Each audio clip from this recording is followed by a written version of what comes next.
A German Shepherd puppy was suffocating inside a box beneath the charging bull. The bronze statue towered over Wall Street, cameras flashed, tourists laughed and posed, but no one looked down. The cardboard shook against the pavement, a desperate whimper breaking through the roar of the city. I'm Daniel Whitaker, 45, a former broker who once chased fortune on this street. Now I stood frozen, eyes locked on that box taped shut with ragged holes stabbed through the side. A red ribbon dangled from the handle, stained darker where something wet had dried. People brushed past. One man chuckled, filming on his phone. A woman muttered, "It's trash, leave it." But I heard it again, the thin cry of life buried under newspaper. My chest tightened. I stepped closer, crouched, pressed my hand to the lid. Heat pulsed back. Tiny claws scratched the inside. The cardboard quivered under my palm, a heartbeat trapped inside paper walls. I slipped my fingers under the edge of the tape. Fur brushed against me, trembling. In that instant, the crowd vanished, the street noise dulled, and there was only him, a nameless life begging not to disappear. The box lurched again. The tape strained. My breath caught as I leaned in, ready to tear it open before the sound stopped forever. The tape ripped beneath my fingers and the noise hit me harder. Gasps, laughter, someone shouting, "Don't touch it, man!" A phone hovered inches from my face, recording. But I wasn't looking at them. I was staring into the box where a German Shepherd puppy lay tangled in newspaper, his chest rising too fast, eyes wild with fear. For a moment, doubt clawed at me. What if he was sick? What if he was beyond saving? The crowd's voices fed that hesitation. Leave it. It's dirty. Probably diseased. Someone actually laughed. The box twitched again, and a muffled cry cut through their noise, slicing into me. My hands shook. I had handled fortunes slipping away in seconds on a screen, but this felt heavier than any loss I'd known. I crouched lower, torn between fear of what I might find and the certainty that if I walked away, no one else would stop. I tore the newspaper aside, layer by layer, and there he was. A tiny body, fur matted, a rope wound cruelly around his legs. His breathing rasped against the paper walls. A collar dug into his neck, and a filthy scrap of paper clung to it with tape. One word scrawled in ink, Osiris. His eyes locked on mine, brown pools trembling with terror and pleading. He whimpered again, not just a sound, but a question. Would anyone finally choose him?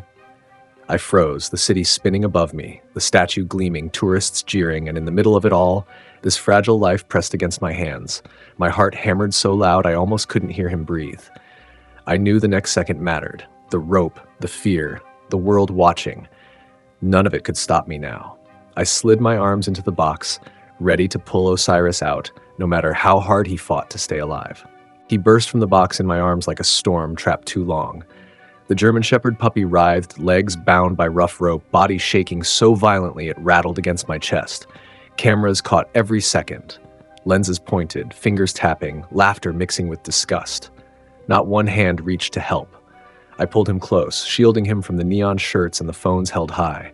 His fur was damp, sour with fear. He whimpered, then let out a thin cry that silenced even me. I looked down at his collar, at the filthy scrap of paper still clinging to it. One word scrawled in jagged letters, Osiris. Osiris, god of rebirth. Yet here he was, trembling like the city had already sentenced him.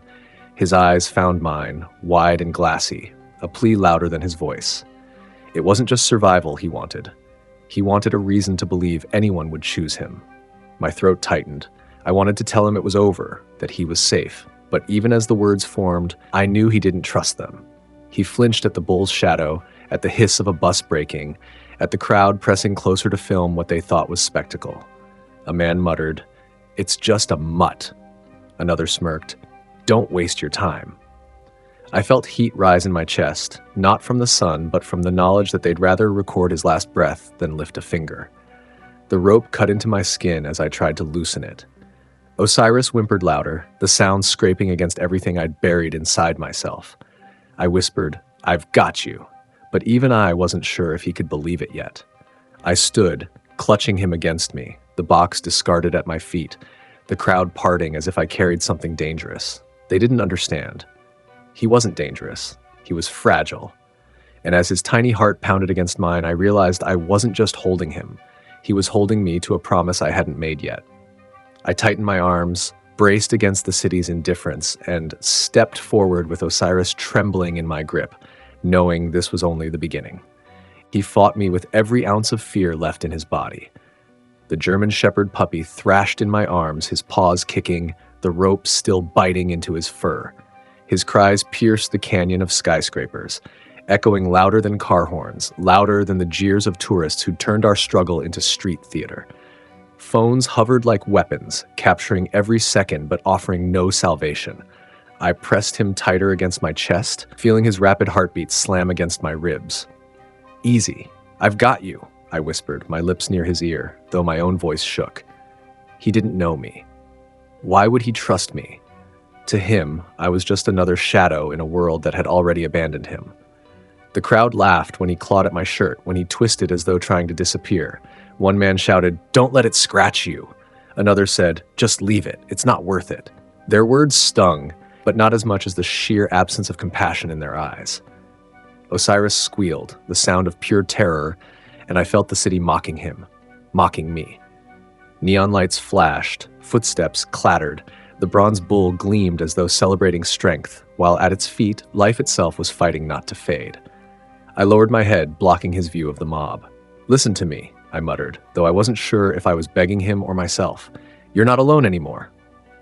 He trembled so violently my arms ached from holding him steady. And then, for just a flicker of a second, his body sagged into mine, not from trust, but from exhaustion. His breath came in broken gasps, hot against my chest. I closed my eyes and pressed my chin to the top of his head, refusing to let go. I turned away from the bull, away from the tourists, and pushed into the flow of the street. The city swallowed their laughter, but the sound of Osiris's fragile breathing followed me. Every step felt like I was carrying both his fear and my own. I whispered again, softer this time, "You're safe now." But the truth was, I didn't believe it yet. Because safety wasn't just a word, it was a fight. And we were only at the start of it. I shoved through the crowd and into the blur of yellow taxis. The German Shepherd puppy clung to me, his body limp one second, then jolting in panic the next. I raised my arm, hailing a cab with the desperation of a man waving for rescue. Tires screeched, a door swung open, and I slid inside, clutching Osiris as if the city might still tear him away.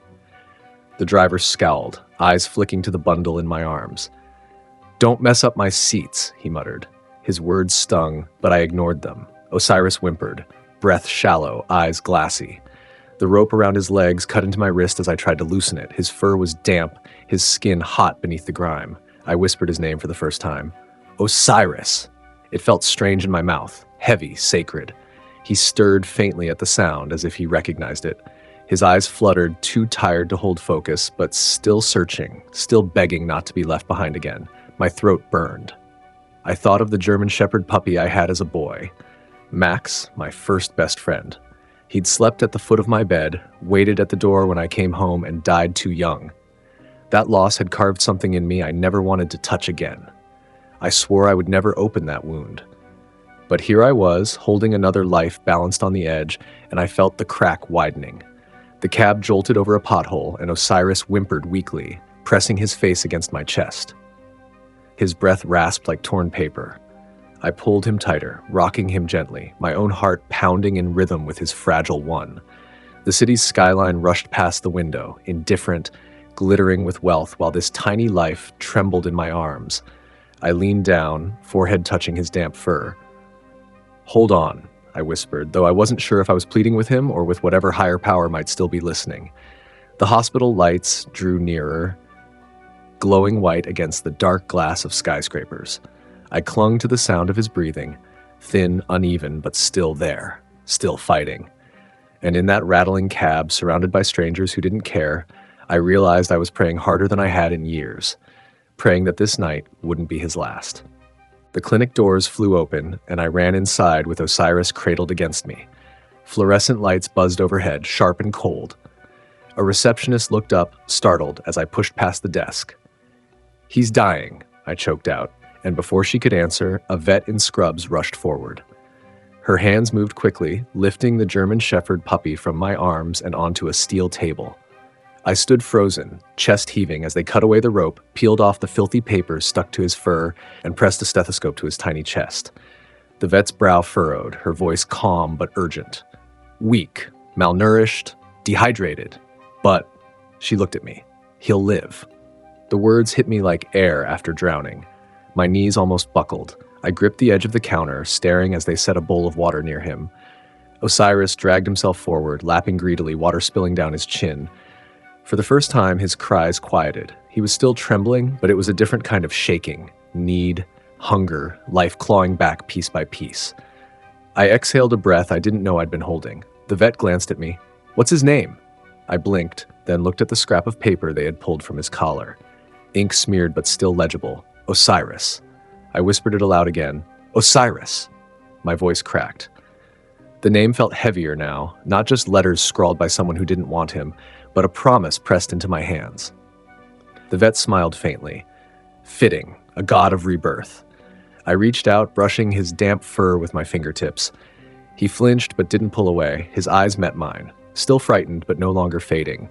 And in that moment, beneath the sterile lights of a small New York clinic, Osiris wasn't just surviving. He was beginning again. I swallowed hard, a knot forming in my chest, because I knew rebirth wasn't just his fight, it was mine too. I carried him home through the roar of Manhattan night, but the city felt like an enemy. Every horn, every shout on the corner made the German Shepherd puppy shudder in my arms. By the time I unlocked my apartment door, Osiris was buried against my chest, trembling so hard I felt it in my bones. I whispered, "It's over now," though the lie tasted bitter. Inside, the air was quiet, but he didn't believe it. The second I set him down, he bolted under the bed, curling tight into the shadows. His eyes flashed from the dark, wide and wet, refusing to trust the stillness. I sank to the floor beside him, calling softly. He didn't move. I left a bowl of fresh water inches from the edge. He ignored it. I slid a blanket closer, a soft refuge against the hardwood. He pressed himself tighter into the corner. My chest ached with helplessness. The sounds of the city leaked through the window, sirens wailing, laughter spilling from a bar across the street, the thud of footsteps on the sidewalk below. Each noise made him flinch. He wasn't safe in his own silence. He was still trapped in the chaos of the world outside. I stretched out on the floor, my arm extended toward him, not touching, just waiting. Minutes crawled into hours. My eyes blurred with exhaustion, but I didn't move. When I was a boy, I used to hide under my bed during thunderstorms. Max, my childhood shepherd, would crawl under with me, his warm body pressed against mine until the storm passed. I remembered that as I lay on the floor of my Wall Street apartment, whispering to the shadows, "I know it's scary. I'm not leaving you." Osiris didn't come out. Not yet. His breathing stayed shallow, his body locked in fear. But as my eyes closed for the night, I swore I felt it, his tiny paw brushing the edge of the blanket, as if testing whether the world might finally keep its promise. The next morning, the bowl of water was empty. It wasn't much, but it was proof he'd ventured out while I slept.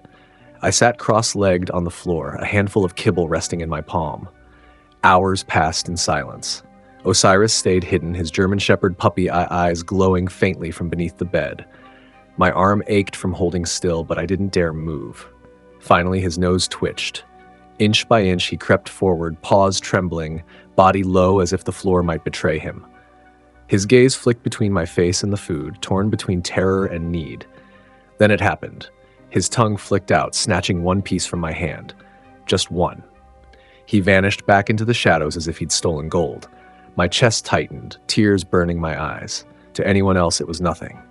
To me, it was everything. That night, I brought home a soft bed from PetSmart, a stuffed lamb toy, and a red collar. I placed them near his hiding spot, not forcing him, just offering pieces of a new world. He ignored them at first, but I left them anyway, believing he would come when he was ready. Day by day, I spoke to him gently, my voice steady, never demanding. Sometimes he'd watch me from under the bed, ears twitching as if testing whether kindness had a sound. Sometimes he'd vanish entirely, retreating into the dark, leaving me to wonder if I was failing him. But then, one afternoon, he crept out while I sat reading on the floor. He sniffed the lamb toy, pawed it once, then lay beside it, his head resting on its soft body. He didn't look at me, but he stayed. I pretended not to notice, though my heart raced. For the first time, he wasn't hiding. That night, as I lay in bed, I heard the faint sound of the toy's squeak, followed by a low, tentative whine. Osiris was testing the world, and the world, for once, didn't break him. I had promised myself years ago I would never let another animal into my heart. Losing my childhood German Shepherd had torn me apart, and I swore I wouldn't survive that pain again.